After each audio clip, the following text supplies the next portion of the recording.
빅리치의 경제방송을 사랑해주신 여러분 안녕하십니까. 저 빅리치입니다. 자, 달러 강세 이렇게 나오니까 주식 폭락 그리고 부동산 폭락 이거를 얘기를 하시는 분들이 많은데 제가 보기엔 결코 그렇지 않죠. 자, 빅리치는 다음 카페에 빅리치의 경제 흐름을 알아야 재테크도 성공한다의 카페 직위입니다. 빅리치가 보는 경제 흐름 방송은 빅리치의 생각이며 모든 투자 판단 책임은 투자자에게 있음을 알려드리고 방송을 시작하겠습니다. 제가 최근에 좀 강의를 좀 많이 해가지고 목 상태가 좀 안 좋은데 여러분들 요거는 양해하시고 지금 시장을 보시기 저 방송을 보시기 바랍니다. 자, 요번 주에 이제 금리 인상이 단행이 되죠. 뭐 거의 이거는 당연한 수순입니다. 달러 강세는 유로하고 엔화 약세에서 지금 비롯되고 있다. 영래포는 사상 두 번째 정고점을 돌파했죠. 최고 고점 나와서 이렇게 요거를 돌파하고 있는 건 요건 아직 돌파를 못했습니다. 자, 연말 내년 초 이 변동성 장세이고, 자, 그리고 주식시장 매매는 목표치 정하고 짧게 매매를 하시고요. 자, 가계부채, 국가부채, 그리고 아까 얘기했던 지금 우리 주식시장 폭락, 그리고 지금 저기 부동산 폭락 이런 얘기를 많이 하시는데, 예전에 달러가 강세를 보이다 보니까 여러분들 뭐 걱정되는 거는 많죠. 이게 이제 사람이 이 과거에 아픈 경험이나 충격을 받으면 이걸 우리가 트라우마라고 하는데요. 이 지금 IMF나 지금 금융위기나 이 코로나 시절에 주가가 엄청 빠져버리는 상황을 보고, 또는 집값이 엄청 빠지는 걸 보고 지금도 그런 현상이 일어날 거다, 이런 우려를 하는데, 여러분들 달러가 강세가 보인다고 전부 이렇게 나타나지는 않습니다. 최근에 이 가계부채, 국가부채, 그리고 부동산 폭등, 주가 폭등, 이게 이제 무너지기를 바라는 건지 아니면 이게 기술적이나 너무 과해서 반드시 내려왔다 가야 되는 건지, 이거를 지금 구분을 할 수 없는 게, 사람들이 이렇게 바라는 게 많습니다. 이렇게 바라는 사람들은 자신들이 어느 정도 집을 팔고 있다든지 주식을 팔고 있다든지 이런 거를 지금 노리는 사람들이 굉장히 많다는 거예요. 근데 여러분들 이거 한번 생각을 해 보십시오. 지금 정치를 잘못해가지고 집값이 올라갔다. 여러분들 이거는 잘못된 생각인 것 같지 않으세요? 제가 단정을 지어서 얘기는 하지 않습니다.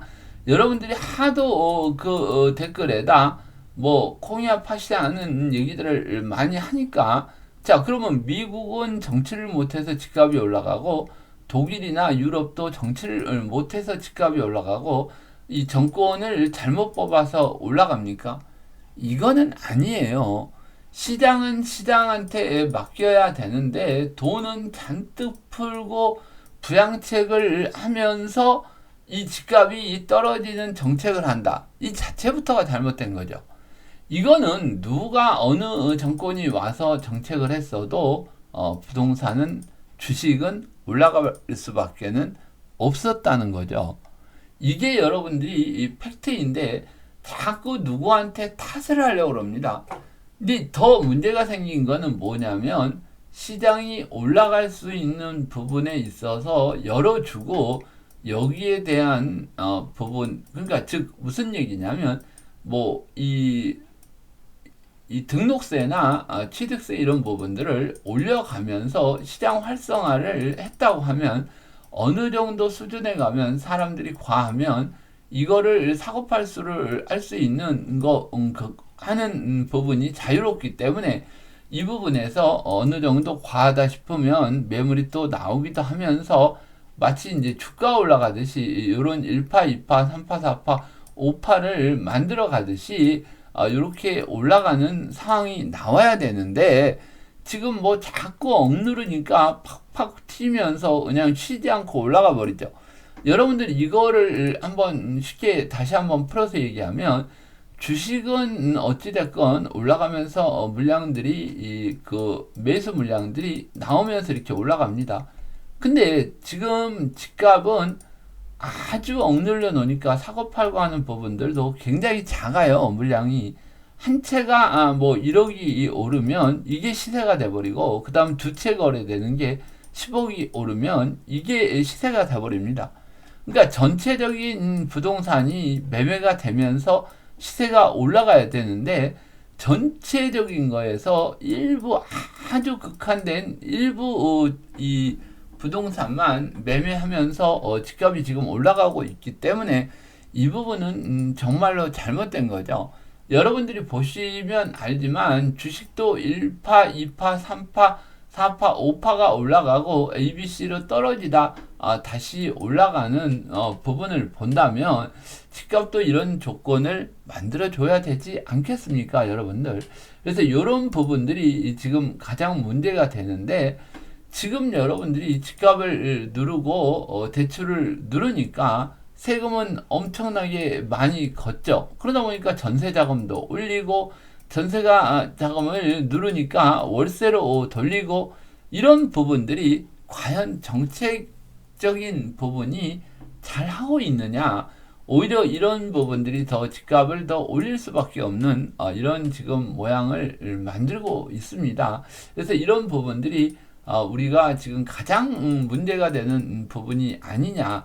그런데 이렇게 돈을 지금 많이 풀고 또 지원금을 주고 또 뭐 재난지원금 아니면 뭐 이 그 소상공인들 지원금 이런 부분들을 계속 지금 돈을 주면서 돈을 푸는데, 과연 여러분들이 이 많은 돈들과 이 부채가 지금 부딪힌다면 이 지원금이나 이런 게 지금 제가 봐서는 이깁니다. 이겨요. 자, 그리고 우리나라가 만약 문제가 생긴다면 이 우리나라 국채, 즉 이 달러 국채 발행하는 거, 요거 발행을 할 때 CDS라고 크레디트 디폴트 스왑이라는 보험금을 냅니다. 이게 보통은 정상적인 나라는 요게 이제 100bps 약 1%의 보험료를 내는 게 맞아요. 그런데 이게 지금 우리나라 보통 그 그리스나 유럽발 사태 났을 때 포르투갈이 막 400에서 500, 물론 뭐 700까지 간 나라도 있지만 이런 많은 보험금을 낸 나라들이 있었죠. 그런데 이게 이제 뭐 거의 꿈의 숫자죠. 우리나라 여기 CDS 프리미엄은 지금 19%입니다. 5년물이. 중국이 지금 한 50% 정도로 올라갔어요. 최근에 한 20%대에서. 그러니까 20bps에서 50bps고, 요거는 이제 금리다 보니까 bps로 표시를 하죠. 이 19bps는 역대 우리나라가 나오지도 않는 숫자일 뿐더러 이 19면은요, 선진국 어느 나라보다도 발행하는 채권이 안전하다는 지금 의미가 됩니다. 근데 우리나라가 망한다고요. 그리고 뭐 IMF 같이 외환 위기가 온다고요. 그건 아니죠, 여러분들. 그러니까 이런 것도 안 보면서 무작정 부정적인 생각만 가지고 시장을 본다면, 자, 우리나라가 뭐 진짜 지진이 일어나니까 그 지진 일어나면 왕창 무너지면 내가 주식이나 부동산을 사겠다, 이런 마음하고 똑같은 거죠. 그러니까 이게 지금 우리나라는 지금 아무리 봐도 문제가 되는 부분은 없어요. 다만 이 연말에 그 주식시장은 약간의 내년 초까지 변동성은 나올 수는 있으나 여러분들 이게 망가지고 부정적으로 보는 구간은 제가 봐서는 절대적으로 아니다. 그리고 제가 여러분들한테 항상 얘기하지만 달러 이 강세 부분을 보이는 것도 지금 13년부터 달러 강세, 그리고 2014년에 달러가 최대한 강세가 나오고 또 빠졌다. 2017년부터 또 달러 강세에 대한 부분을 여러 번 강조를 했죠. 그리고 요 달러 강세가 나오는 이유는 미국으로 달러가 몰려가기 때문이다. 이런 예측을 하고 봤잖아요. 지금 미국으로 달러가 몰려가는 부분이 진짜 나오고 있죠. 근데 요번에 달러가 몰려가면서 나오는 현상에서 우리나라가 망가진다는 소리를 안 하잖아요. 여러분들이 그럼 반대로 한번 얘기를 해봅시다. 어떤 분들은 자, 우리나라가 가계부채가 문제가 없다고 제가 저번 유튜브에서 굉장히 많은 설명과 같이 그 이유를 얘기를 했어요. 근데 그 댓글에다 보면은 유튜브 댓글에 보면 근거를 대라. 아니 그러면 가계부채가 문제가 된다는 근거는 뭡니까? 제가 여기 가계부채보다 가지고 있는 예금이나 증권시장에 들어있는 돈, 그리고 우리나라가 보험에 들어있는 돈, 이런 그 돈들이 굉장히 많아요. 아니 자기가 돈이 없다고 전체적인 돈이 있는 돈을 부정할 수는 없는 거 아니에요. 아니 자기가 가난하다고 부자들이 돈이 없는 건 아니잖아요. 그리고 웬만한 사람들은 자금을 가지고 주식시장이나 부동산 시장에 참여를 하려고 하는 사람인데 본인이 그게 안 된다고 망가지고 가계 부채가 문제가 생긴다. 이렇게 얘기할 이유가 없죠. 여러분들 나중에 보세요. 분명히 제가 앞전에 얘기한 달러 강세에 대한 부분을 얘기한 이유가 있어요. 이거는 뭐 잘난 체 하려고 얘기하는 게 아니라 분명히 미국으로 달러가 몰려가기 때문에 달러가 강세를 보인다. 여러분들은 달러가 강세가 나온다는 이유를 아마 대한민국에서 아무도 그 이유에 대해서 이유를 얘기를 못했고 달러가 심지어는 약세가 나온다고 그렇게 얘기를 했던 사람들이 대부분이죠. 아마 달러 강세에 대한 이유를 2013년부터 정확하게 얘기한 사람은 아무도 없을 겁니다. 그리고 집값이 오르고 부동산이 오르고 주가가 오른다는 얘기를 했을 때도 굉장히 부정적인 얘기를 많이 했어요. 그런데 또 이 가계부채나 이런 국가부채 문제는 문제도 아니라고 그러는데 또 근거를 대라고 얘기하는 사람들이 있어요. 그럼 이게 문제가 된다는 근거를 한번 대보십시오. 언제 무너집니까? 아니 내가 뭐 정말 자산이 엄청나게 많으니까 그만큼 부채도 많이 받겠죠 요즘에. 그러니까 대출도 많이 받을 수 있는 사람은 능력이 있는 사람들이에요. 능력이 없는 사람들은 대출도 많이 받지를 못합니다. 어느 나라가 지금 은행 금리가 저축은행이나 이런 제2금융권보다 훨씬 더 높이 올리는 나라가 어디 있을까요? 은행이 바보입니까? 은행이 문제가 없고 안전하니까 이걸 올리는 거겠죠. 자, 어느 국가가 이 세금을 왕창 매깁니까? 문제가 없고 자신이 있으니까 왕창 물리는 거죠. 여러분들이 지금 잘못 생각하는 게 있어요. 여러분들만 똑똑하고 한 국가나 이런 개인들, 돈 많은 사람들이 여러분들보다 못나가지고 자기들 돈들을 운영하는 거나 이 국가 운영하는 거를 이끌어 나가겠습니까? 정책은 하다 보면 문제가 생길 수는 있어요. 아니 여러분들 미국이나 중국이나 우리나라나 나중에 어떤 큰 정책적인 문제가 끌고 가다 잘못될 수는 있지만 여러분들만큼 생각을 못해가지고 돈을 풀고 부양을 할까요? 그러면 이런 부양은 망가지지 말라고 하는 부양책 아닙니까 여러분들? 근데 왜 자꾸 이걸 가지고 뭐 망가져야 된다는 마음을 가지고 있는 건지 근거를 한번 저도 알고 싶어요. 아니 국가부채가 많고 가계부채가 많으니까 문제가 생긴다. 오로지 이런 거밖에는 얘기를 안 하는 거죠. 정말 더 웃기는 거죠. 아니 1조를 가지고 있는 사람이 1000억을 부채를 가지고 있다고 해서 이게 문제가 됩니까? 없는 사람들이 봐가지고는 1000억 부채 저 사람 망할 거야. 이 사람이 가지고 있는 자산 뭐 금덩어리가 됐건 달러가 됐건 주식이 됐건 1조를 가지고 있어. 그럼 빚이 1000억이야. 이게 문제가 됩니까 여러분들?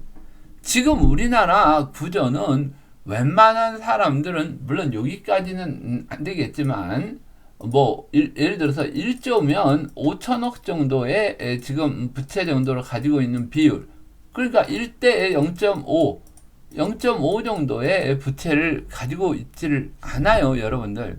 자, 은행들이 대출을, 지금 집값에 대한 대출을 해주는 거나 이런 걸 보면 이 정도밖에는 안 됩니다, 여러분들. 괜히 정말 없는 사람들이 걱정하면서 그걸 그럴싸하게 포장해서 유튜브나 뭐 이런 데서 얘기를 하는데, 절대적으로 지금 제가 요거는 얘기할 수 있는 게, 절대적으로 당장은 무너지는 부분은 안 나옵니다, 여러분들.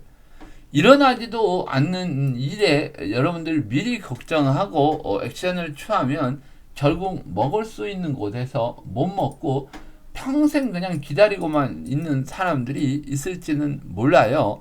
그러니까 여러분들이 지금 생각을 잘 해보십시오. 그런 일이 과연 일어날 건지. 자, 제가 여기 지금 원달러 환율은 1204원까지 여러분들에게 지금 제가 오픈을 해드리겠습니다. 자, 요 우리나라 달러는 여기 박스권이나 올라가면 여기 정도가 될 것 같은데,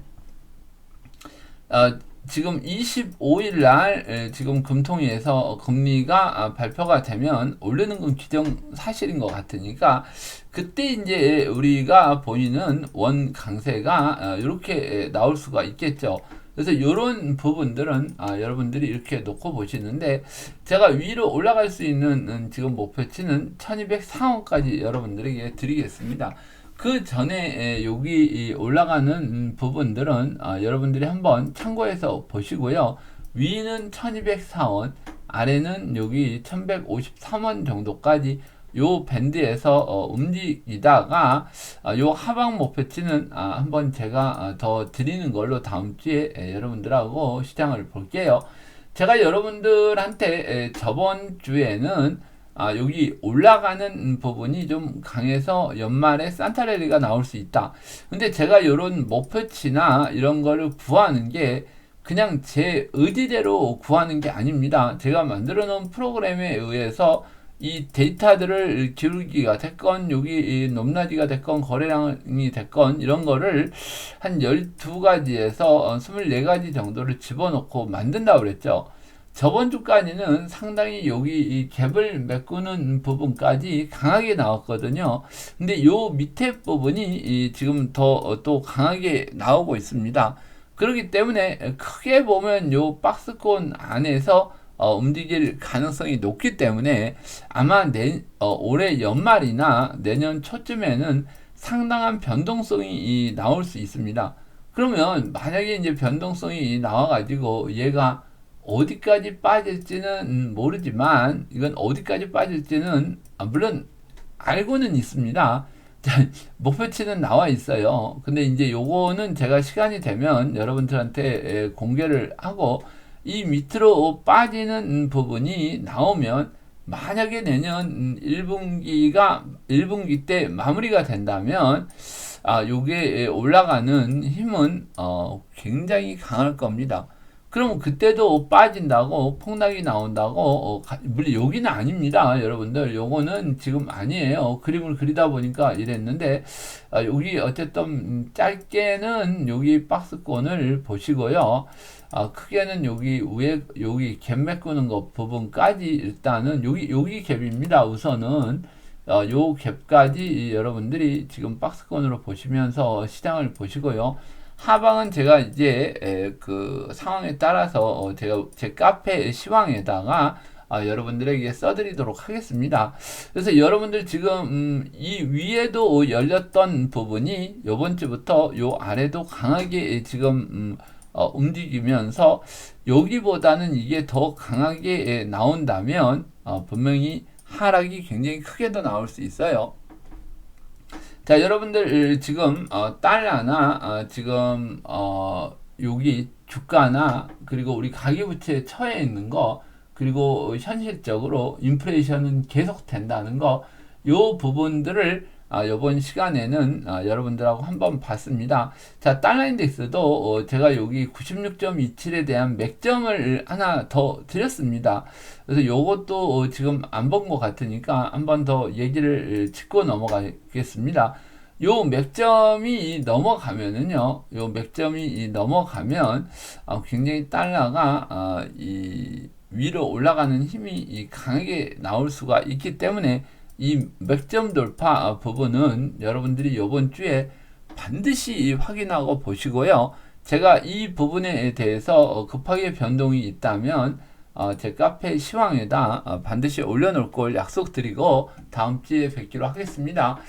여러분 저 빅리치였습니다.